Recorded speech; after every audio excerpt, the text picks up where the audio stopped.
आज हम बात कर रहे हैं बजट की। बजट 2026-27 पर हम आज चर्चा करने वाले हैं। महत्वपूर्ण तथ्यों के साथ हम बात करेंगे, इसमें क्या क्या चीजें रही हैं और किस पर विशेष ध्यान दिया गया है, किस सेक्टर के लिए कितना बजट पेश किया गया है, वो भी मैं सारी चीजों पर चर्चा करूंगा। तो आप सभी लोगों के लिए एग्जाम ओरिएंटेड कुछ मैंने पॉइंट इसमें शामिल किए हैं जो आपके आज यहाँ पर बजट पेश किया गया है उसके आधार पर। देखिएगा, अगर बजट की बात करें, बजट 2025-26 की बात होगी तो जो उसकी थीम रखी गई है वो थीम क्या है, वो है रिफॉर्म एक्सप्रेस। क्या होगी? रिफॉर्म एक्सप्रेस, यानी कि सुधार एक्सप्रेस। सुधार एक्सप्रेस इस थीम का नाम रखा गया है, एक्सप्रेस, ठीक है, सुधार एक्सप्रेस। और इसका जो मंत्र दिया गया है वो रिफॉर्म, परफॉर्म और ट्रांसफॉर्म दिया गया है। इतिहास में पहली बार संडे में बजट पेश हुआ है। देखिए, अगर बजट की बात करें तो संविधान का एक आर्टिकल है अनुच्छेद 280। अनुच्छेद 280 में क्या है? वित्त आयोग का गठन होता है। आप सभी जानते होंगे कि वित्त आयोग आता है, वित्त आयोग बनता है और एक आर्टिकल है, आर्टिकल 281। इसमें वित्त आयोग अपनी क्या करता है जी? रिपोर्ट पेश करता है, रिपोर्ट देता है। और जो बजट है, हालांकि संविधान में इसे आर्टिकल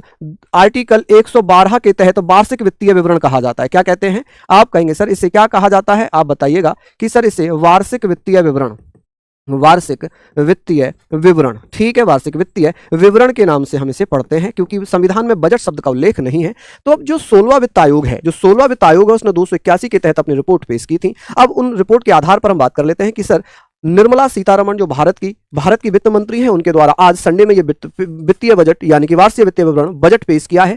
ये बजट 7 अलग अलग क्षेत्रों में फोकस्ड है कि 7 अलग अलग क्षेत्रों में इस बजट को फोकस रखा गया है। निर्मला सीतारमण ने 9 बार यानी कि सबसे ज्यादा पेश करने वाली भारतीय महिला बन चुकी हैं। सबसे ज्यादा जो बजट पेश किया था वो किसने पेश किया है? सबसे ज्यादा बजट, आप कहेंगे सर सबसे ज्यादा बजट 10 बार किसने पेश किया है? मोरारजी देसाई ने। किसने पेश किया है? आप कहेंगे सर मोरारजी देसाई। मोरारजी देसाई जी ने सबसे ज्यादा बार बजट पेश किया है। अब यहां पर किस दिन कितने बजट पेश किए? जैसे मंडे में 21 बार बजट पेश किया गया है, ठीक है, ट्यूसडे में 11 बार बजट पेश किया गया, वैसे ही वेडनेसडे में भी 18 बार और थर्सडे में भी कितनी बार? 10 बार बजट पेश किया गया। फ्राइडे में भी 17 बार बजट पेश किया, सैटरडे में भी 17 बार बजट पेश किया गया और संडे में केवल 1 बार जो कि अब पेश किया गया है। ये एग्जाम ओरिएंटेड चीजें हो सकती हैं तो इनको आप लोग देख लीजिएगा। वहीं अगर मैं बात करता हूं जैसे किस सेक्टर के लिए कितना, ग्लोबल फार्मा या बायो फार्मा हब बनाने की भारत की जो आत्मनिर्भरता पॉलिसी है उसके आधार पर अगर हम बात करें कि भारत को ग्लोबल बायो फार्मा हब बनाने की पहल की गई है,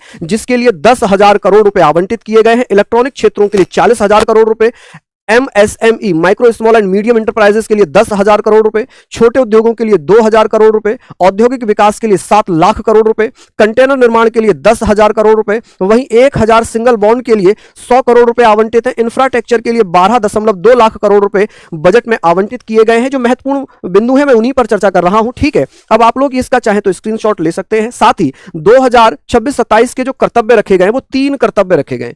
3 कर्तव्यों को आयाम मानते हुए बजट तैयार हुआ है। और ये बजट तैयार कहां पर हुआ है? आप कहेंगे सर निर्मला सीतारमण ने अपने बयान में किया कि ये बजट जो तैयार हुआ है ये कहां पर तैयार हुआ? बजट तैयार हुआ है कहां, कौन से भवन में तैयार हुआ है? आप कहेंगे सर तैयार हुआ कहां पर तैयार हुआ? तो ये ज्यादा से ज्यादा आप लोग बता सकते हैं कि सर ये कर्तव्य पथ जो कर्तव्य भवन है उसमें, कर्तव्य भवन में, ठीक है जी। निर्मला सीतारमण ने कहा है कि कर्तव्य भवन में यह बजट तैयार किया गया है। इसका पहला कर्तव्य है आर्थिक विकास को बढ़ावा देना। दूसरा कर्तव्य है जनता की उम्मीदों को पूरा करना। जनता की उम्मीदों को पूरा करने की अगर मैं बात करूं तो आप कहेंगे सर जनता की उम्मीदों को पूरा करने के लिए सामान्य नागरिकों को अधिक सुविधाएं और अवसर देना। सबका साथ सबका विकास तीसरा कर्तव्य है, जिसमें विकास का लाभ समाज के सभी वर्गों तक पहुंचाना। यह बात हुई है युवा शक्ति पर।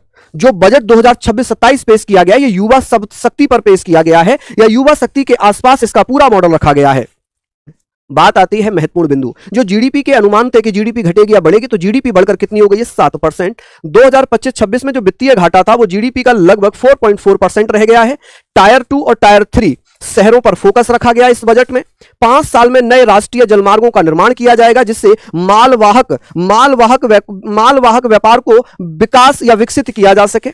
7 हाई स्पीड रेलवे कॉरिडोर बनाए जाएंगे, जिसमें मुंबई से पुणे तक, मुंबई से कहां तक होगा? मुंबई से पुणे तक होगा, पुणे से हैदराबाद तक होगा, हैदराबाद से बेंगलुरु होगा, हैदराबाद से चेन्नई होगा, चेन्नई से बेंगलुरु होगा, और दिल्ली से वाराणसी होगा, और वाराणसी से सिलीगुड़ी होगा, ठीक है। 5 चिकित्सा केंद्र बनाए जाएंगे जो कि राज्यों के सहयोगों से बनेंगे, राज्यों के सहयोगों के लिए बनाए जाएंगे। 3 आयुर्वेदिक अखिल संस्थानों की स्थापना की जाएगी। ये बजट 2026 में ये बातें की गई हैं। पीपीई मॉडल पर हेल्थ केयर सेंटर बनाए जाएंगे, ठीक है, जो पशुओं के विकास के लिए महत्वपूर्ण रहने वाले हैं।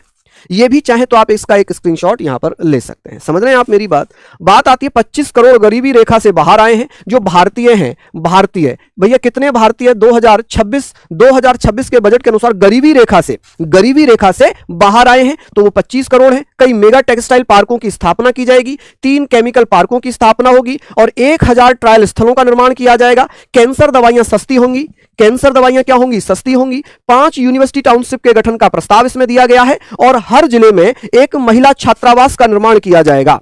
ठीक है, बहुत अच्छा है। एरोस्पेस के लिए 4 नए सेंटर बनाए जाएंगे जिससे कि एरोप्लेन के जो कलपुर्जे हैं वो सस्ते हो सके। हवाई जहाज के जो कलपुर्जे हैं, जो मशीनरीज हैं, उनको थोड़ा सा सस्ता किया जा सके। 15 प्राथमिक क्षेत्रों के विकास के लिए प्रस्ताव रखा गया। जैसे अगर मैं बात करूं प्राथमिक स्थलों में, जैसे कि लोथल है, क्या है जी? लोथल है, राखीगढ़ी है, राखीगढ़ी। ठीक है, कुछ इस प्रकार से जो पुरास्थल है, 15 पुरास्थलों के विकास का मॉडल रखा गया है, प्रस्ताव रखा गया है। खेल प्रतिभाओं के लिए खेलो इंडिया मिशन का प्रस्ताव रखा गया है और भारतीय काजू और कोको को प्रीमियम ग्लोबल ब्रांड बनाने की बात की गई है। क्योंकि जो नारियल उत्पादन में, आप कहेंगे सर नारियल उत्पादन में भारत पहले स्थान पर आता है।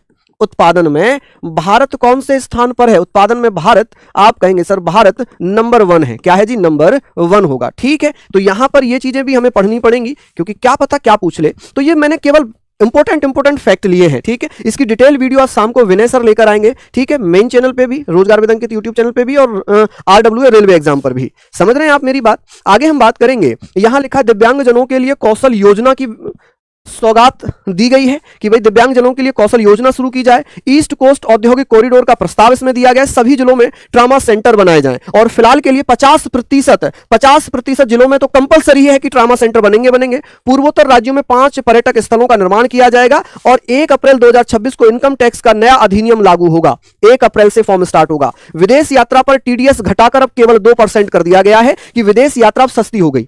यानी कि जो विदेश जाते थे उनके जो टिकट हैं वो अब सस्ते हो जाएंगे क्योंकि उस पर TDS मात्र 2% है। मोटर हादसे में प्राप्त बीमा ब्याज आयकर से मुक्त होगा। जैसे मोटर हादसे में, रोड एक्सीडेंट में किसी की मृत्यु हो जाती थी तो उसमें जो बीमा था ना, उस पर अब ब्याज नहीं लगेगा, वो ब्याज मुक्त रहेगा। 17 दवाओं के आयात पर ड्यूटी से छूट रहेगी। जो 17 दवाइयां हैं जो गंभीर रोगों से संबंधित, यहां पर गंभीर भी लिखिएगा कि सर गंभीर रोगों से संबंधित जो 17 दवाइयां हैं उन पर आयात ड्यूटी से छूट रहेगी। बायोफ्यूल मिला हुआ जो CNG है वो सस्ता हो जाएगा। सीमा शुल्क 20% से घटाकर 17% कर दिया गया है। तेंदुपत्ते पर 5% से घटाकर 2% कर दिया गया है। यानी कि जो तेंदुपत्ते जैसे बीड़ी बनती थी वो अब और सस्ती हो जाएंगी, है ना। बीड़ी पीने वालों को सौगात दे दी गई है। चलिए, और इसमें क्या क्या दिया गया है, यहां पर ये चीजें थी जो बहुत महत्वपूर्ण थी। आप लोगों को बस ये फोकस रखना है, यहां पर ये फोकस जरूर रखना है कि बजट 2026-27 किस पर आधारित है, किस पे क्या किया गया है ना, और ये बजट कहां पर तैयार किया गया, किस उद्योग के लिए कितना बजट दिया गया है। तो ये प्लीज आप लोग लिख लीजिएगा, ये प्लीज आप लोग भैया अच्छे से लिखिएगा, है ना। यहां पर ये भी इंपॉर्टेंट है, ये बहुत इंपॉर्टेंट हो जाएगा जो रेलवे की तैयारी कर रहे हैं उनके लिए कि हाई स्पीड रेलवे कॉरिडोर कितने रहने वाले हैं, है ना। ये बहुत बेहतरीन, मैंने लिमिटेड जो पॉइंट्स थे वो आपके समक्ष रखे हैं शॉर्ट वीडियो के माध्यम से। मेरा उद्देश्य है कि आप लोगों को ये चीजें मिल पाएं, है ना, इसमें आप लोग अच्छे से सारी चीजों को कवर कर पाएं। एक डिटेल वीडियो लेकर आएंगे विनय सर, आप उनके साथ जरूर जुड़िएगा और आशा है कि इस जानकारी से आप निश्चित ही अपने आप को एग्जाम के लिए तैयार कर रहे होंगे। ठीक है, तो फिर मिलते हैं आप लोगों से, तब तक के लिए जय हिंद, जय भारत।